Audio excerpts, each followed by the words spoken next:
Aux confins du monde connu réside un mystère. Comment un peuple ancien de prétendus sauvages et de cannibales a-t-il pu traverser un océan de 25 millions de kilomètres carrés dans des pirogues primitives au cours d'une des plus grandes expéditions de tous les temps? Les experts s'interrogent depuis des siècles. Mais aujourd'hui, une équipe de scientifiques et d'aventuriers découvre de nouveaux indices étonnants qui nous aident à mieux comprendre qui ils étaient et d'où ils venaient.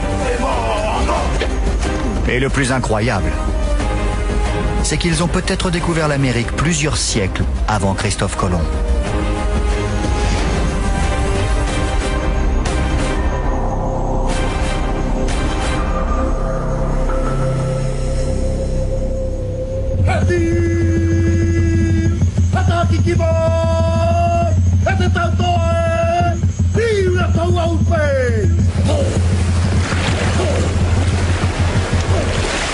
Peuple d'explorateurs, ils ont conquis le Pacifique bien avant les Européens.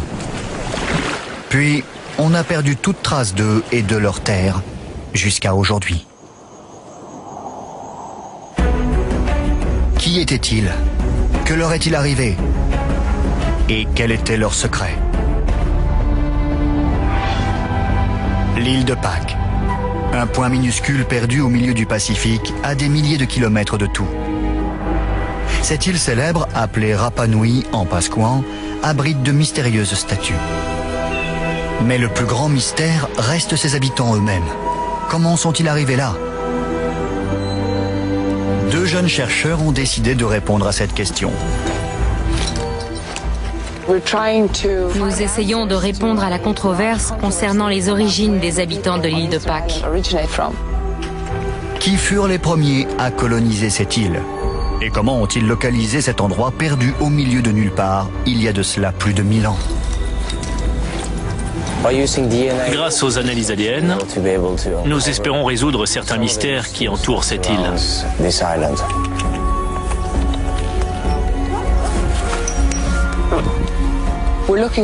Nous recherchons les habitants les plus âgés de l'île et ceux qui sont, comme ils disent, les plus puros, c'est-à-dire qui ont une ascendance Rapa Nui du côté maternel et paternel à la fois.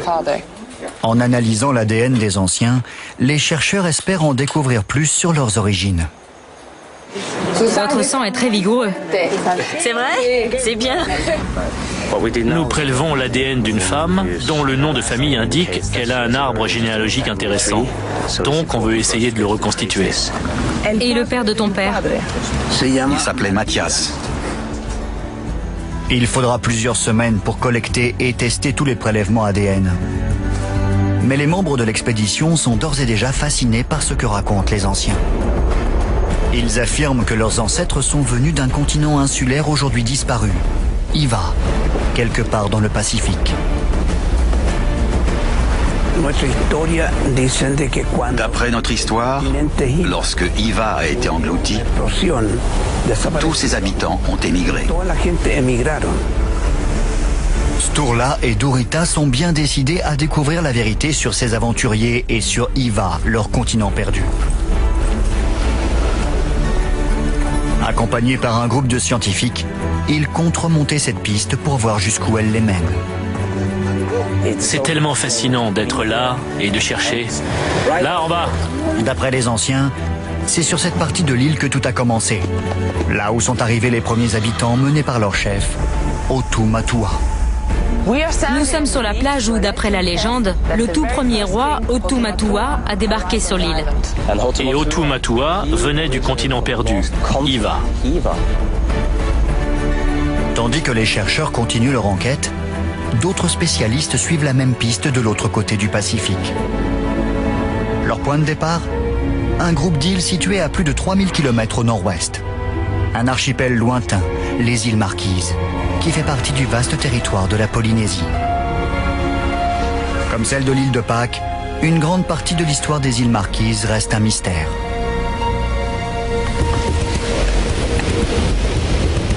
On commence dans ce coin, on réduit à 50 et ensuite on ratisse. Barry Rolette travaille ici depuis 20 ans dans le but de retrouver les traces de ce continent ancestral perdu. On va continuer là. Qui était ce peuple ancien qui vivait ici? Aurait-il pu coloniser l'immense étendue du Pacifique? On creuse la couche supérieure pour atteindre la couche culturelle plus riche, qui contient tous les objets laissés par les gens qui ont vécu ici. Avec son équipe, il fouille un site côtier remarquable, l'un des plus anciens de Polynésie orientale, à la recherche d'indices datant de plus de 1000 ans. C'est un objet en fer. Des objets qui pourraient nous éclairer sur le passé chargé de mystères des Pasquans et des Polynésiens. Hey, Kyo, c'est quoi ça? Barry Rolette pense que le clan qui vivait ici a bel et bien colonisé le Pacifique. C'est très joli. Milieu ou fin du 19e. Et les objets comme cet ornement en os sont autant de pièces à conviction. Celui-là va au musée. Mais sa théorie va à l'encontre de ce que pensent les experts depuis des années. Les premiers écrits des explorateurs européens du XVIIIe siècle parlent d'îles à la végétation luxuriante, mais qui présentent un côté obscur. Une terre de cannibales tatoués. Des sauvages arborant les crânes de leurs ennemis comme autant de trophées. Les Marquises sont alors considérées comme l'un des endroits les plus sauvages de la planète, et ses habitants comme des barbares, ni plus ni moins.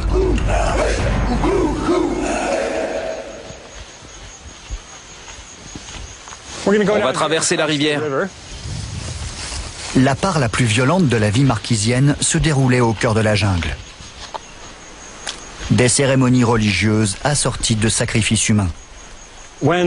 Lorsqu'un prêtre réclamait un sacrifice humain, le clan partait dans une vallée voisine et s'emparait d'un pauvre innocent.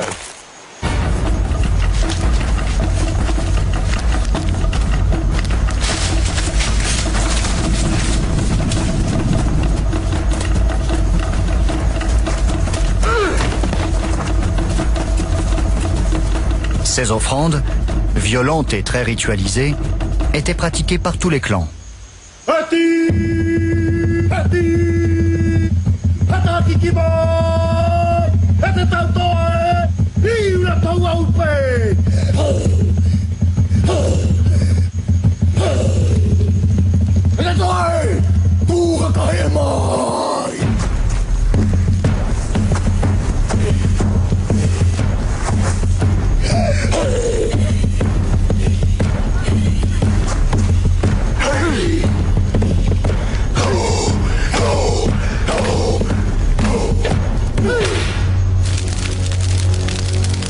Les chefs et les prêtres mangeaient la chair de la victime. Non pas comme de la nourriture, mais comme un acte de communion. Ce n'était pas du cannibalisme pour nourrir la population. Ça se déroulait dans un cadre très ritualisé et religieux. Rien d'étonnant alors à ce que les premiers explorateurs considèrent les Marquisiens comme des sauvages. Ils ne possèdent pas de langage écrit, pas d'histoire, et à l'époque, ils sont isolés et ne voyagent quasiment pas. Mais les recherches de Barry Rolette semblent prouver que les ancêtres des Marquisiens étaient plus sophistiqués, plus civilisés qu'on ne l'imaginait. On va traverser la rivière ici. Des siècles de végétation cachent les secrets de cette civilisation. Joseph, on va débrousser un peu.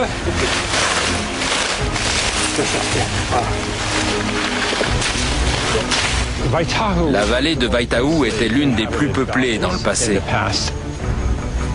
Tout laisse à penser qu'il s'agissait d'une société sophistiquée dont la hiérarchie complexe était dominée par les prêtres et les chefs de clan. Ici, c'est la résidence d'un chef. Voici le mur de soutènement de la plateforme du chef. Regardez la taille des pierres à la base du mur. Je fais 1,80 m. Ce mur doit faire 2,40 m de haut. En l'occurrence, ici, la taille fait toute la différence. Parce que la grosseur des pierres et la hauteur du mur reflètent le statut de celui qui vivait là. Les chefs les plus puissants se faisaient construire d'immenses plateformes en pierre, des pai-pai, qui servaient de fondation pour les habitations et les cérémonies publiques. Tout cela participait d'une structure clanique élaborée et parfaitement ordonnée. Pour les jeunes garçons, le premier rite de passage vers l'âge d'homme prenait la forme d'un tatouage complexe. L'ancrage était pratiqué à l'aide d'outils fabriqués à partir d'os humains ou de poissons et de dents de requin. Le pigment était fait avec de la cendre de noix brûlée. Dorénavant et jusqu'à sa mort, chacune de ces batailles serait immortalisée sur sa peau. Pour ce jeune homme, c'était un incroyable voyage qui commençait. Au cœur de la jungle marquisienne, l'anthropologue fait une découverte étonnante. On va aller trouver le truc. C'est là. C'est là. Voilà les pétroglyphes. Voilà, tu vois les deux pétroglyphes. Au cœur de la Polynésie française, un surprenant écho de l'île de Pâques. Des pétroglyphes et de grands tikis semblables aux statues pasquales. Voilà l'un des quelques sites pétroglyphiques de la vallée. Les tikis, les pétroglyphes, sont des représentations d'ancêtres déifiés. La tête était la partie la plus sacrée du corps.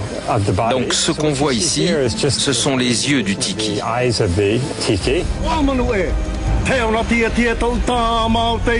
Ces pétroglyphes sont vraiment intéressants car ils ressemblent beaucoup à ceux qu'on trouve sur l'île de Pâques.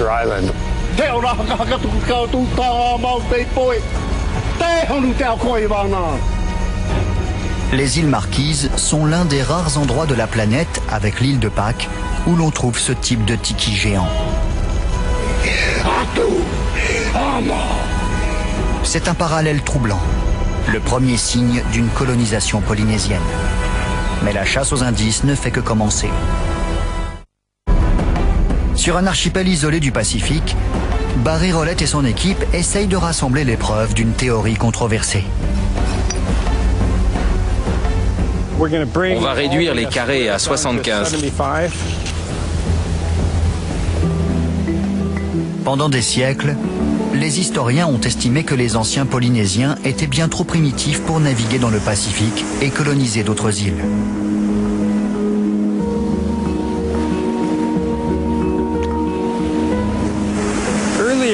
Jusqu'à récemment, les historiens et archéologues pensaient qu'il était trop difficile de traverser l'océan. Et que donc, une fois que les Polynésiens ont atteint des îles comme les Marquises, ils se sont retrouvés isolés et ont cessé de voyager. Les Polynésiens étaient considérés comme des colons accidentels arrivés par hasard, poussés par le vent et échoués sur leurs îles.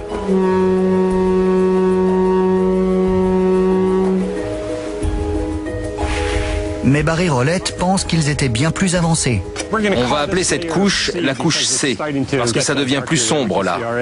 Et qu'ils se lançaient dans de longues expéditions pour faire du commerce et coloniser d'autres îles. Nous cherchons des preuves archéologiques de voyage et d'échanges entre les îles. C'est une théorie passionnante, mais il faut des éléments concrets pour l'étayer. Fais voir. Qu'est-ce que t'en dis? C'est pas commun. C'est un animal marin. Pour l'instant, il n'a rien trouvé de concluant. Seuls certains objets précis lui apporteraient l'éclairage qu'il cherche sur le passé. Mais les fouilles de Barry Rolette n'ont encore rien donné. À moins que... Jackpot. Jackpot, c'est quoi? Un hameçon. Magnifique, jackpot. C'est un hameçon en coquillage. Je vais le nettoyer. C'est rare de retrouver un hameçon comme ça, entier, pendant des fouilles. Donc je note l'endroit où il a été trouvé. C'est un hameçon en coquille d'huître perlière. Premier indice d'importance. C'est d'autant plus rare qu'on trouve ces huîtres plutôt dans des lagons et qu'il n'y a pas de lagon aux Marquises. Cet hameçon provient donc d'autre part. Mais d'où? L'île la plus proche dont les lagons abritent ce type d'huître perlière se trouve à plus de 1000 km, dans l'archipel des Tuamotu. Comment ce coquillage a-t-il pu arriver jusqu'ici, d'aussi loin? Nous pensons que les morceaux de coquilles d'huître perlière que nous avons retrouvés ici venaient des Tuamotu et ont fait l'objet d'échanges commerciaux entre les archipels. c'est un bon début. Mais il n'a aucune preuve des échanges commerciaux inter-îles. Et les pirogues ayant disparu depuis longtemps, la théorie est difficile à prouver. Comme les archéologues n'ont retrouvé aucune trace des grandes pirogues en bois dont se servaient les Polynésiens, nous sommes obligés de chercher d'autres preuves des échanges et des voyages inter-îles. Les fouilles se poursuivent. Et Barry Rolette touche enfin au but grâce à une autre trouvaille. C'est un type de hachette ancienne servant à tailler le bois, appelé herminette, l'outil le plus important dans l'ancienne Polynésie. On s'intéresse tout particulièrement aux herminettes en pierre. Celle-ci est incroyable. L'herminette était l'outil de base des Polynésiens pour travailler le bois. Il est rare d'en trouver d'aussi grosses, elle pèse au moins 5 kilos. Barry Rolette fait une découverte inattendue concernant ces herminettes. Nous avons découvert que dans les couches les plus profondes du site, plus de la moitié des herminettes sont taillées dans de la pierre qui a été apportée sur Tauata. La pierre utilisée pour tailler ces outils n'existe pas sur l'île. Tout comme l'hameçon, elle vient d'ailleurs. Et dans le cas présent, on pense connaître sa provenance. Si la théorie se vérifie, ce sera la preuve formelle de voyage au long cours. Barry Rolette s'est adjoint l'aide d'un vulcanologue, John Sinton. Notre objectif était de trouver la carrière d'où était extraite cette pierre. D'autres avant eux ont déjà essayé de localiser cette carrière, en vain. Ils décident de louer un hélico pour se rendre sur l'île d'Eiaho. Isolée et déserte, Eiaho se trouve à des centaines de kilomètres du site de Barry Rolette. Mais l'anthropologue pense que la pierre qu'ils y trouveront pourrait correspondre aux herminettes. Par un beau matin ensoleillé, l'hélicoptère les dépose sur l'île. On a sauté de l'hélico. Le pilote nous a dit qu'il reviendrait nous prendre 5 jours plus tard. Les deux scientifiques s'enfoncent sans plus attendre dans l'épaisse végétation de l'île. Ils ont des vivres et de l'eau pour 5 jours seulement. Eiaho a la réputation d'une île qui porte malheur, hantée par les esprits des peuples anciens. Après 4 jours de recherche, ils n'ont rien trouvé et sont épuisés. On a cherché, on a escaladé les crêtes, traversé des plateaux à la recherche de cette carrière, sans eau potable, sans eau pour se laver. On était absolument crasseux et on sentait terriblement mauvais. Ils sont sur le point d'abandonner lorsque la chance leur sourit. La veille du jour où l'hélico devait revenir, on a traversé un petit ravin et nous avons découvert l'atelier de taille des herminettes. Ils ont peut-être trouvé ce qu'ils cherchaient, la pierre dans laquelle ont été taillées les herminettes. Quand on a commencé à fouiller parmi les éclats de pierre, on a compris qu'il y avait là le résultat de centaines d'années de débitage destinées à la fabrication des herminettes. Les fragments de pierre semblent correspondre, mais il faut le prouver de manière scientifique. Ils en rapportent des morceaux au labo pour vérifier leur théorie. Cette pierre vient de l'île d'Eiaho, dans les Marquises. C'est ce que les archéologues appellent le noyau, c'est-à-dire la source principale dans laquelle étaient taillées les herminettes. John Sinton compare la pierre rapportée d'Eiaho avec les herminettes de Barry Rolette. Il doit faire entrer la pierre en fusion afin d'analyser sa composition chimique. La composition chimique est l'équivalent de l'empreinte digitale du fragment. Et si on retrouve des outils ailleurs dans le monde qui ont exactement la même composition, ça veut dire que la pierre provient d'Eiaho. La pierre en fusion est compressée pour obtenir des disques de verre qui permettent à John Sinton d'en analyser les composants. Les résultats sont saisissants. La pierre provenant de la carrière est identique à celle des outils retrouvés sur l'île. Elles correspondent parfaitement. C'est un lien tangible entre ces deux îles éloignées. Nous avons retrouvé la carrière. Ils avaient installé un atelier de taille d'herminettes sur Eiaho et ils les exportaient vers Tahiti, les Tuamotu et Mangareva. Ces herminettes, en provenance d'Eiaho et que l'on retrouve des îles Marquises à Tahiti, prouvent l'existence d'une route commerciale régulière couvrant des centaines de milliers de kilomètres, bien plus étendue que ce qu'on imaginait.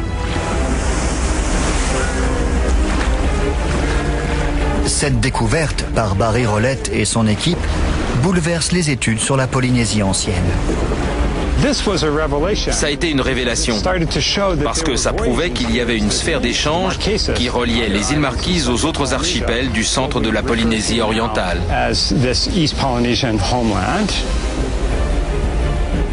Les herminettes sont la preuve de l'existence de longs voyages aller-retour voulus entre les îles. Ça donne un point de vue radicalement différent sur les sociétés polynésiennes. On découvre qu'elles n'étaient pas isolées, mais qu'il y avait des interactions et des communications entre elles. Ces découvertes spectaculaires laissent supposer que les sociétés polynésiennes préhistoriques étaient beaucoup plus avancées que ne le pensaient les historiens. Il reste désormais une question cruciale à élucider. Les anciens Polynésiens ont-ils voyagé jusqu'à l'île de Pâques? Et quelle vérité se cache derrière la légende d'Otumatua et de son continent perdu, Iva?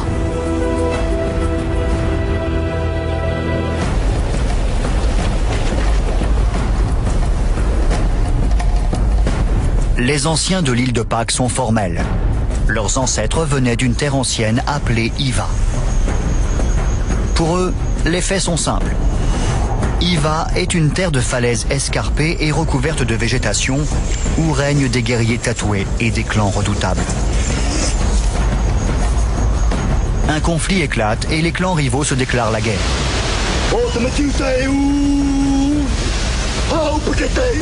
Le chef Otumatua prépare ses hommes au combat. Ils se battent pour le contrôle de l'île, pour leur patrie.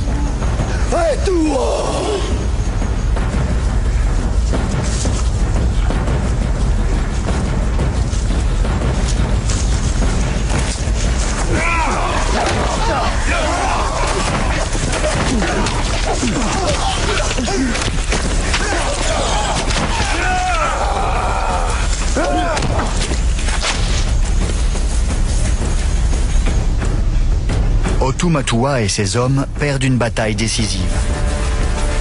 Vaincus, ils doivent fuir.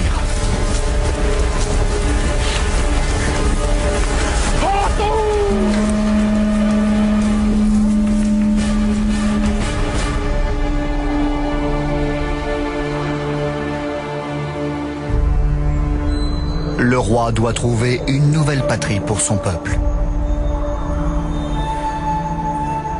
Le grand prêtre voit en rêve une île lointaine, située à l'est, en direction du soleil levant. Otumatua sait qu'ils doivent quitter l'île avant que d'autres de ses hommes ne soient tués.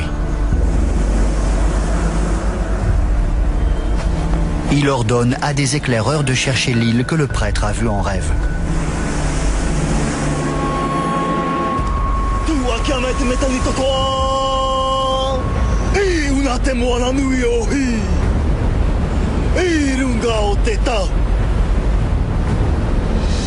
Voilà l'histoire, telle que la racontent les Pasquans.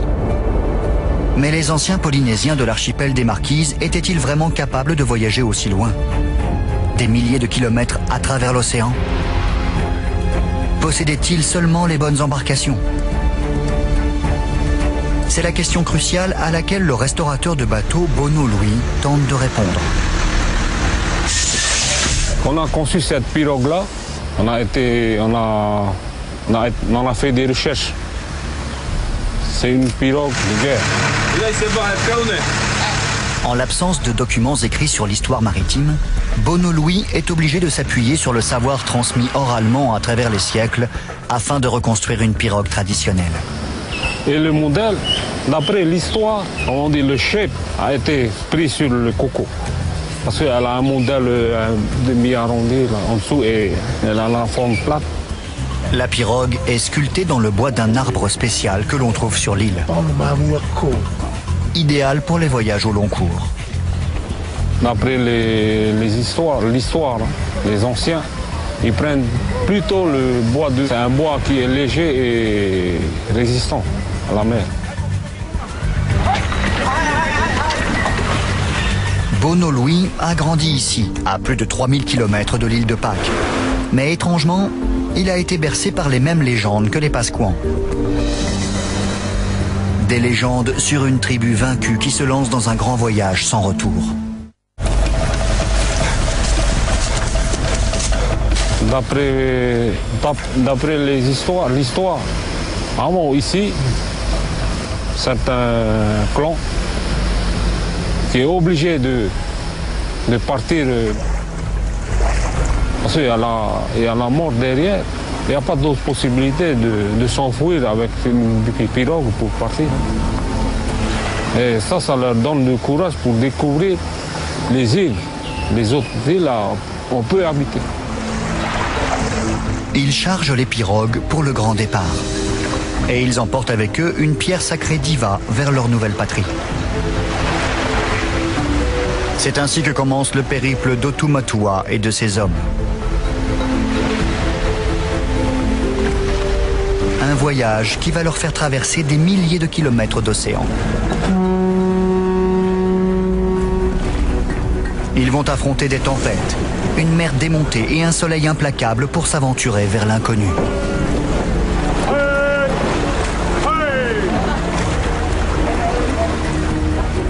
La pirogue sera leur maison pendant des semaines interminables. Et sans escale, la nourriture et l'eau potable devront être rationnées. S'il n'y a pas assez de nourriture, donc il y a ce danger. Et s'il n'y a pas de pluie, il y a danger. Ils doivent se contenter de quelques noix de coco et des poissons qu'ils parviennent à pêcher. Ils pêchent souvent des requins. Comme c'est un poisson qui est très dangereux. Le danger est omniprésent, mais aussi l'espoir d'une terre lointaine à l'horizon. Voilà la légende des Pasquans. Bono Louis va maintenant pouvoir vérifier un des éléments essentiels de cette histoire. En prenant la mer avec son équipage, il constate que ces pirogues anciennes constituent d'excellentes embarcations. Et il possède une autre information importante. L'île de laquelle il s'élance porte le nom ancestral d'Ivaoa. De fait, si l'on en croit cette vieille carte, datant d'il y a 300 ans et provenant d'un grand prêtre tahitien, de nombreuses îles de la région portaient autrefois le nom d'Iva. Le même nom qui revient dans les histoires des Pasquans. Ivaoa se trouve aujourd'hui dans l'archipel des Marquises. Encore un point commun remarquable avec la légende. Après tous ces siècles, aurait-on enfin retrouvé le mythique continent disparu ?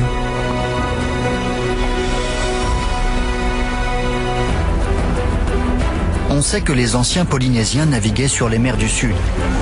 Mais une question divise les spécialistes depuis des siècles.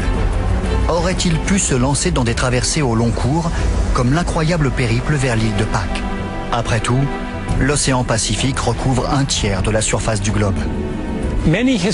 Beaucoup d'historiens et de scientifiques pensaient que les Polynésiens avaient traversé l'océan par accident, poussés par des vents contraires.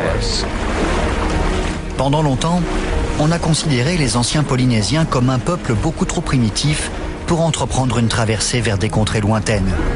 Pourtant, un objet précis semble prouver le contraire. Un genre de carte marine appelé stick chart, faite de tiges de fronde de cocotiers liées ensemble pour représenter les courants océaniques. Des petits coquillages fixés au cadre marquent l'emplacement des îles. Cette carte représente toutes les îles visitées. Un élément de plus pour étayer la thèse de Barry Rollett qui pense que les anciens Polynésiens ont entrepris de naviguer dans le Pacifique avec pour objectif de coloniser les îles qui s'y trouveraient.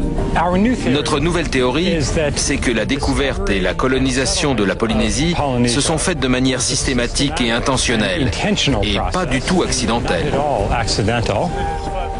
Jusqu'à récemment, les historiens pensaient que les traversées au long cours sur le Pacifique auraient été impossibles, pour deux raisons principales. D'abord, le vent. Un voyage vers l'île de Pâques les aurait emmenés en direction du soleil levant, d'ouest en est.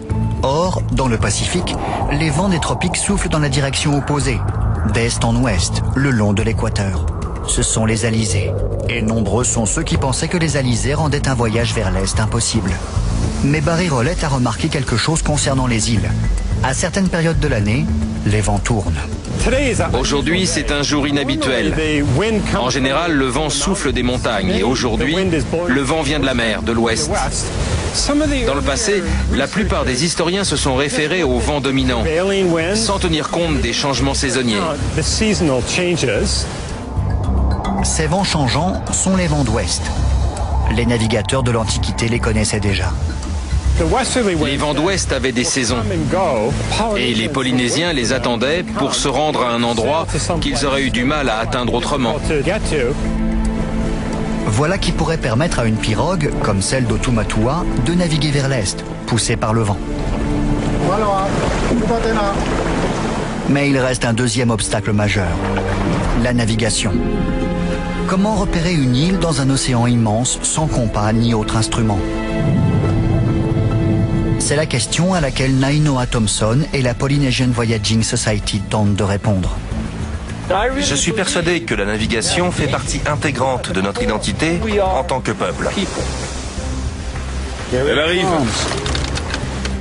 Ils veulent prouver que leurs ancêtres étaient capables de faire de longues traversées aller-retour sur l'océan Pacifique. Sortez la grande voile. Et qu'ils étaient suffisamment bons navigateurs pour le faire. On vire.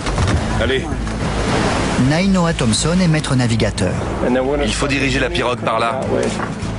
Il a été formé auprès de l'une des rares personnes sur Terre à connaître les secrets des anciens pour se diriger d'après les étoiles. Le navigateur micronésien Mao Pielung a appris cet art qui se transmet par tradition orale, de génération en génération depuis plus de 3000 ans. Il l'a enseigné à Nainoa Thompson. Tout ce que nous faisons aujourd'hui sur cette pirogue m'a été enseigné par Mao. Comment faisaient les anciens pour se diriger sur l'immense océan Pacifique? Et dans une culture où l'écriture était quasi inexistante, comment se transmettaient les plans et les itinéraires? Pour Nainoa Thompson, la réponse est simple. Ils utilisaient les techniques de navigation céleste que le maître Mao Pielung a perpétuées jusqu'à sa mort à l'été 2010. Maintenant que Mao est mort, il ne peut plus revenir ici. Après la mort de maître Mao, Nainoa Thompson est désormais l'un des derniers navigateurs au monde à pouvoir transmettre ce savoir.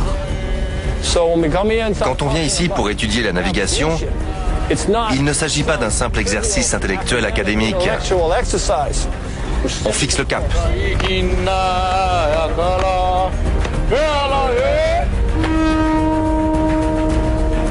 Nainoa Thompson veut maintenant prouver que ce savoir a permis à ses ancêtres de traverser des milliers de kilomètres d'océan pour atteindre l'île de Pâques.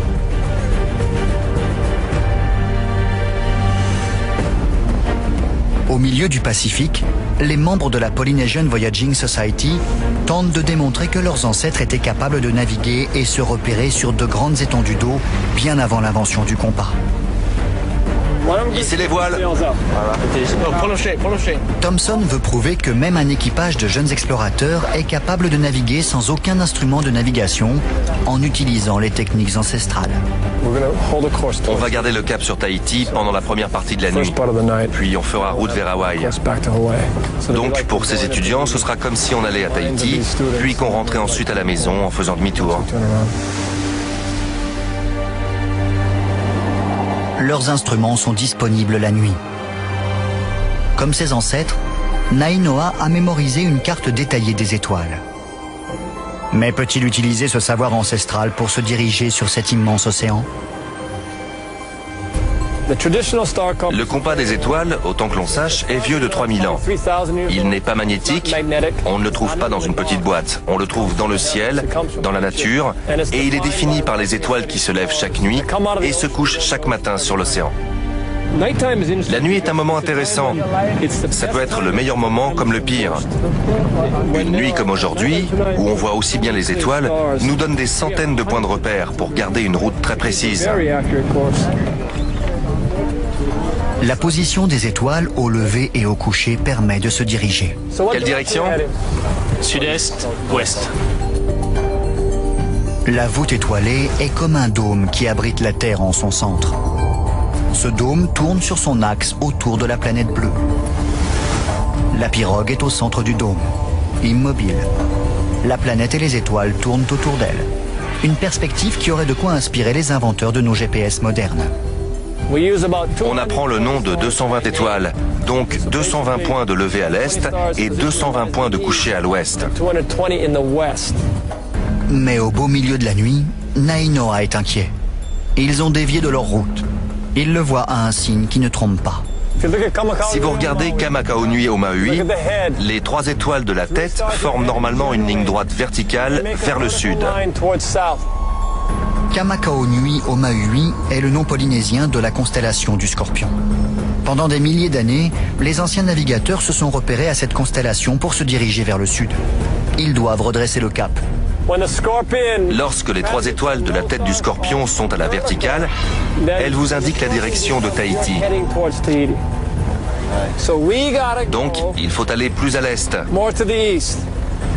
Ouvrez la voile arrière. On ouvre la voile arrière pour nous aider à bien prendre le vent et nous diriger vers l'est. On rectifie notre trajectoire de 25 degrés pour aller vers Tahiti. L'équipage espère avoir fait le bon choix. Une fois qu'on a pris une décision, on ne peut plus changer, c'est fini. On ne peut plus prendre d'autres décisions avant le prochain lever ou coucher du soleil. Cette traversée n'est qu'une partie du long voyage que Nainoa Thompson a entamé il n'y a pas si longtemps. En utilisant les techniques d'orientation ancestrale, il a voulu voir s'il pouvait aller des Marquises jusqu'à l'île de Pâques en pirogue. Et ce, sans l'aide d'aucun instrument de navigation moderne.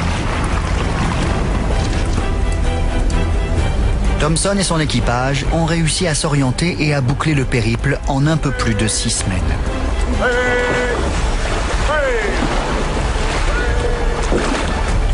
L'expérience de Thompson était l'élément manquant pour étayer la thèse des spécialistes. La preuve qu'Otumatua aurait pu faire la traversée entre Iva et l'île de Pâques. Et que ce voyage n'est peut-être pas une légende. Je n'irai pas jusqu'à dire qu'Otumatua a navigué avec nous durant ce voyage. Mais je peux dire qu'il était toujours présent dans notre esprit. Ses qualités, ce qu'il avait accompli et ce qu'il représentait, tout ça nous a donné de la force en tant que marins durant le voyage et fait prendre conscience du privilège qu'on avait.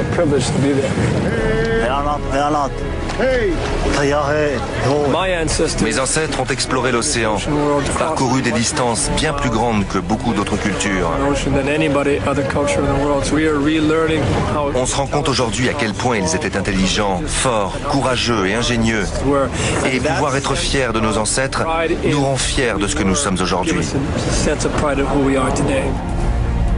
La découverte de l'île de Pâques par les anciens Polynésiens représente l'un des plus grands exploits de l'histoire de l'exploration humaine. Et certains spécialistes vont même jusqu'à penser que ce n'était peut-être qu'un début. Serait-il possible que les Polynésiens aient atteint l'Amérique plusieurs siècles avant Christophe Colomb? Dans la quête pour retracer les expéditions des anciens Polynésiens, les pièces du puzzle commencent enfin à se mettre en place.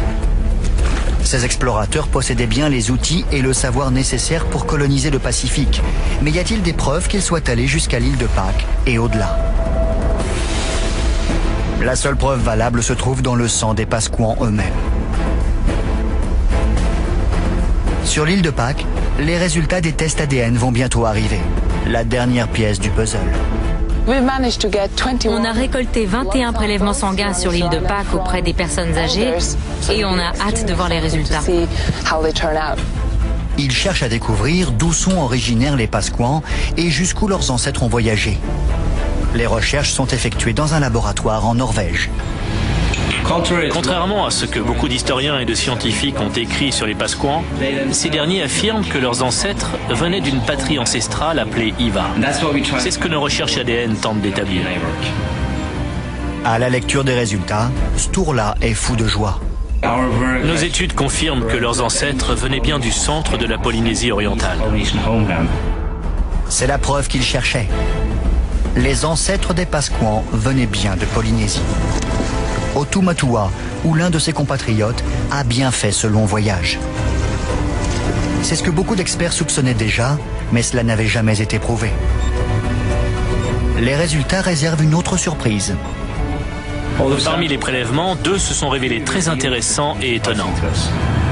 Les ADN de ces 2 personnes montrent des similitudes génétiques avec la population sud-américaine.